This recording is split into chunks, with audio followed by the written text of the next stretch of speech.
कुछ मैनेज लोग ये नैरेटिव चला रहे हैं कि वो रिपोर्ट में साबित हो गया कोई गैंगरेप नहीं हुआ था और कोई मर्डर नहीं हुआ था। जिसकी बेटी का गैंगरेप हुआ है, मर्डर हुआ है और कवर अप हुआ है, जिसको दबाया गया, उसको ही बदनाम करने का ट्राई चल रहा है। कृपा करके उन मीडिया हाउस को थोड़ा शर्म करो, बस ये ऐसा मत करो। आरोपी आदित्य ठाकरे पत्रकार परिषद ले रहे हैं, जो यहाँ पर घुमा घुमा के सवाल पूछ रहे थे वो गरीब पिता के बारे में। एक की हिम्मत नहीं हुई दिशा सालियान का सवाल पूछने की, एक की हिम्मत नहीं हुई ये पूछने की कि आपने झूठ क्यों बोला था, उस दिन आप वहां नहीं थे। आरोपी आदित्य ठाकरे पत्रकार परिषद ले रहे हैं, जो यहाँ पर घुमा घुमा के सवाल पूछ रहे थे वो गरीब पिता के बारे में। एक की हिम्मत नहीं हुई दिशा सालियान का सवाल पूछने की, एक की हिम्मत नहीं हुई ये पूछने की कि आपने झूठ क्यों बोला था, उस दिन आप वहां नहीं थे। एफआईआर रजिस्टर नहीं किया तो उस पुलिस अधिकारी को मिनिमम 6 मंथ और मैक्सिमम 2 साल की जेल का सजा का प्रावधान है। अब इतनी सब चीजें ऑन रिकॉर्ड है। ऑन रिकॉर्ड ऐसा कोई क्लोजर रिपोर्ट है नहीं। क्लोजर रिपोर्ट जो था 2021 का, उसको रिकॉल कर दिया गया, वो रिजेक्टेड है। अभी गैंगरेप और मर्डर का इन्वेस्टिगेशन चल रहा है। अभी वो बोगस पोस्टमार्टम रिपोर्ट बनाने वाले डॉक्टर के ऊपर भी कार्रवाई के संकेत ऑनरेबल मिनिस्टर शंभूराज देसाई ने दिए हैं।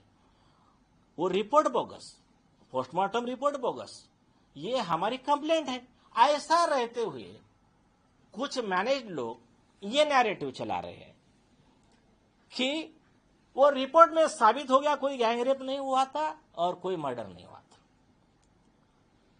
और ये दिखाने का प्रयास कर रहे हैं कि आदित्य ठाकरे के ऊपर आरोप टिक नहीं पाएगी।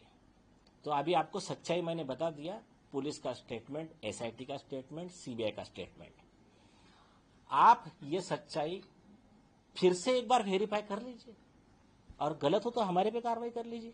पर ये ऐसा कृपा करके गरीब पिता जिसकी बेटी का गैंगरेप हुआ है, मर्डर हुआ है और कवर अप हुआ है, जिसको दबाया गया, उसको ही बदनाम करने का ट्राई चल रहा है। कृपा करके उन मीडिया हाउस को थोड़ा शर्म करो, बस ये ऐसा मत करो।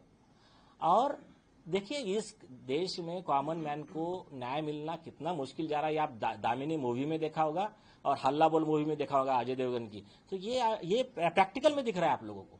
और उसके पिता की बेचारी की क्या रिक्वेस्ट है, वो सिर्फ क्या कह रहा है, मैंने कोई एफआईआर एफिडेविट पे देता है क्या? इन्होंने सादा नहीं दिया है, एफिडेविट पे दिया है पुलिस कमिश्नर को। और क्या कह रहे हो, आप इन्वेस्टिगेट कर लो, मेरा नार्को टेस्ट कर लो, आदित्य ठाकरे का नार्को टेस्ट कर लो, जो भी गलत है उसके ऊपर कार्रवाई कर लेना। उसके आगे बोलते हैं उनके ऊपर भी कर लेना, वकीलों पे भी कर लेना। लेकिन वो रहा बाजू में ऑनेस्ट जो पत्रकारिता है। आज हम देख रहे थे आरोपी आदित्य ठाकरे पत्रकार परिषद ले रहे हैं, जो यहाँ पर घुमा घुमा के सवाल पूछ रहे थे वो गरीब पिता के बारे में। एक की हिम्मत नहीं हुई दिशा सालियान का सवाल पूछने की, एक की हिम्मत नहीं हुई ये पूछने की कि आपने झूठ क्यों बोला था, उस दिन आप वहां नहीं थे। दूसरे ने ये क्यों नहीं पूछा किसी ने कि आपने झूठ क्यों बोला कि रिया को आप जानते नहीं थे। ये सवाल क्यों नहीं पूछा कि आप ड्रग्स का बिजनेस करते हो, नारकोटिक्स ब्यूरो के फोन सर्विलेंस में मिला है कि तुम ड्रग पेडलर हो।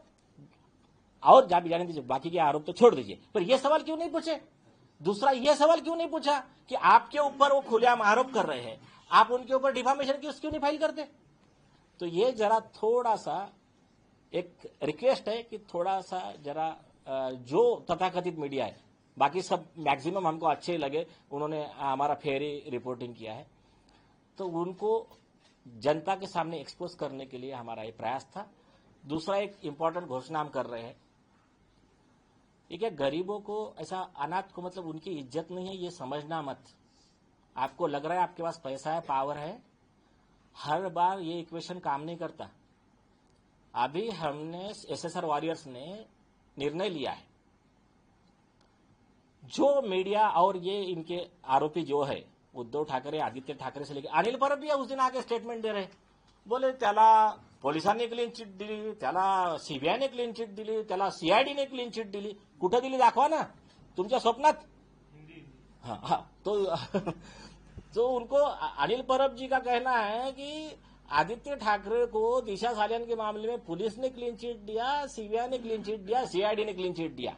तो कहाँ है रिपोर्ट, जरा दिखाई है। ठीक है, अभी उन्हें कोर्ट में दिखा देना। अभी तो अभी हमने तय किया है कि एसएसआर वॉरियर और जो भी हमारा एक्टिविस्ट ग्रुप है वो लोग मिलकर दिशा सालियान के पिताजी की तरफ से, देखिए भारतीय संविधान में बाबा साहेब आंबेडकर जी ने आर्टिकल 14 बहुत सुंदर इंसर्ट किया है। वो क्या कहता है, कानून के आगे सब समान, कानून की प्रक्रिया सबके लिए समान। जो इज्जत, जो इमेज, जो प्रोटेक्शन, चाहे वो देश के बड़े बिजनेसमैन हो, चाहे अडानी हो, एलन मस्क हो, जो भी होंगे उनको है, उतना ही प्रोटेक्शन कॉमन मैन को, हर किसी को है। और दूसरा, सुप्रीम कोर्ट ने 50वें जजमेंट में क्लियर किया है, किसी की भी इज्जत जो होती है ना, ये इज्जत आप सारे दुनिया के, सुप्रीम कोर्ट के वर्ड बता रहा हूं, सारे दुनिया की सारी दौलत दे दो, उसकी आप इज्जत को एक बार बदनामी कर दी उसकी, उसको कॉम्पेंसेट नहीं कर सकते। तो जितना वो मांगेगा कॉम्पेंसेशन उतना आपको देना पड़ेगा, क्योंकि वो कैलकुलेशन नहीं हो सकता ना उसका। इसी केस लॉ के आधार पे पूना में जो एक मीडिया हाउस के खिलाफ केस हुआ था, उसमें कोर्ट ने 100 करोड़ रुपए ऑर्डर किया था जस्टिस सावंत के केस में। तो same law applicable to everyone. और इसीलिए अभी हम जो मतलब एसएसआर वॉरियर जो लोग हैं उनके तरफ से सतीश सालियान जी की तरफ ऑन बिहाफ एक डिफामेशन का 1 लाख करोड़ रुपए का सूट फॉर डैमेजेस फाइल कर रहे हैं। और हमारी उसमें एक प्रेयर है, पूरा court fees, stamp duty SSR warrior contribute करके भर रहे हैं उसमें, लेकिन जो भी पैसा आएगा डैमेजेस का वो पूरा 90% सरकार की लाडली बहन योजना में दे दीजिए। 9% जितने ऑनेस्ट रिपोर्टर होंगे 9% उनको दे दीजिए, 1% सतीश सालियान जी को दे दीजिए। ये हमारी प्रेयर है। अभी आप ये जितने लोग थे जो अरबों कमा के बैठे हैं ना, आप सिर्फ उन्होंने आकर कोर्ट में सबमिट करना कि कौन सा तुम्हारा सपनों का वो सीबीआई का रिपोर्ट है, एक बार हमको भी मालूम पड़ने दो। और उन्होंने बोल दिया और चलाना चालू न्यूज, ठीक है छोड़िए। हाँ हाँ ठीक है हाँ, उसके पहले एक और बात क्लियर करता हूं। ये आप 1 लाख करोड़ फिगर देख के ऐसा आपको सरप्राइज मत होइए। अभी 2 महीना पहले एक बहुत बड़े इंग्लिश लीडिंग न्यूज़पेपर और सीरम इंस्टीट्यूट के अदर पूनावाला, साइरस पूनावाला, इनके खिलाफ में 12 लाख करोड़ का डिफामेशन का केस हमने फाइल किया। उसमें सेकंड हमारी प्रेयर है कि जब तक ये 12 लाख करोड़ की बैंक गारंटी नहीं देते तब तक इनको अरेस्ट करके डिटेंशन में रखा जाए। वो केस का कॉग्निजेंस कोर्ट ने लिया है, उसमें सूट समझ जारी हुआ है और शो का नोटिस गई है, वो लोग अपीयर हुए, अभी तक जवाब उनका आना बाकी है। तो ये आपकी जानकारी के लिए, मतलब हम कुछ ऐसा ओवर एम्बिशियस नहीं है। वो 12 लाख करोड़, हम सिर्फ 1 लाख करोड़ अभी मांग रहे हैं। हाँ अभी, हाँ परमवीर, हाँ जो भी हाँ पेन ड्राइव, हाँ अभी सुनिए। हाँ देखिए, अपने पास में मैंने लास्ट टाइम भी कहा था, मैं पूरी बातें तो नहीं बता रहा हूं लेकिन इंपॉर्टेंट चीज बता रहा हूं।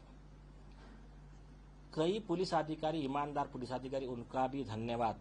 हमको जो भी कुछ कॉम्पेंसेशन में से जो भी हमारे को बचेगा, हम ऐसे ईमानदार अधिकारी के लिए भी बहुत कुछ करेंगे। उन लोगों ने हमको कई चीजें लाकर दी है, काउंट नहीं कर सकते, हमका उसका शॉर्ट नहीं करे। कई पेन ड्राइव है, लेकिन मैं सिर्फ अभी एक पेन ड्राइव की बात करूंगा और उसका एविडेंस सुनो, सिर्फ बातें नहीं, उसमें का उस पुलिस अधिकारी ने दिया हुआ एविडेंस, वीडियो और फोटो अभी आपको दे दी जाएगी।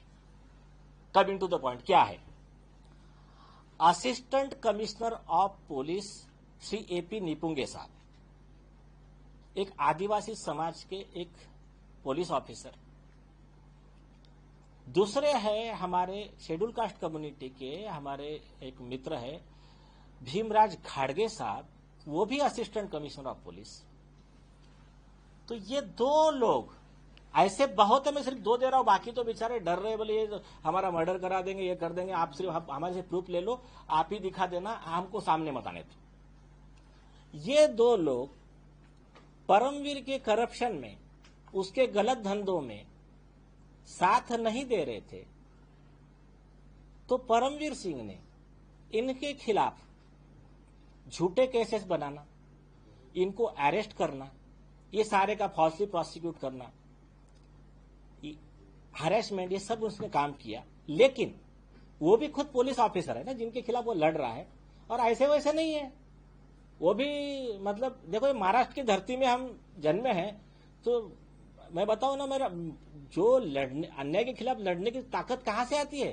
तो छत्रपति शिवाजी महाराज, डॉक्टर बाबा साहेब आम्बेडकर, इनका ही इतिहास पढ़कर हम बड़े हुए हैं, तो इनके विचारों से तो आती है ना। तो वो भी हमारे भाई लोग, उन्होंने कहा कि दबेंगे नहीं तेरे से। एसीपी लोगों को, किसको 6 महीना जेल में रख, किसको 14 महीना जेल में रख, झूठे केस में। तो उन्होंने फिर चालू किया सबूत जमाना और स्टिंग ऑपरेशन करना। निपुंगे साहब को उसने किस केस में फंसाया? एक लेडी कांस्टेबल जिसका मर्डर हुआ था, तो वो केस में निपुंगे साहब को, ये निपुंगे साहब का वर्जन बता रहा हूं, निपुंगे साहब को आरोपी बना दिया। क्या ये एसीपी थे? वो लेडी कांस्टेबल थी, सिर्फ गांव की पहचान थी। एक बार फोन आया था, तो बोले आपका फोन आया था, आपने अबेट किया, तो मर्डर को कन्वर्ट किया सुसाइड में। आप वो फोटो देख लीजिए, वो किसी एंगल में मर्डर नहीं लगता है।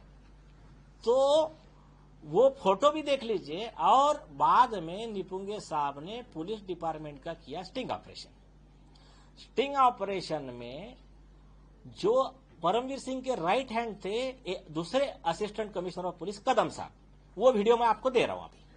वो ये बता रहे हैं कि किस तरह से मर्डर था, मर्डर केस को सुसाइड का केस बनाया, कैसे झूठे पोस्टमार्टम रिपोर्ट इसमें बने हैं। ये आप उनके निपुंगे साहब का ये और वो स्टिंग ऑपरेशन, इस पे से आप जान जाओगे।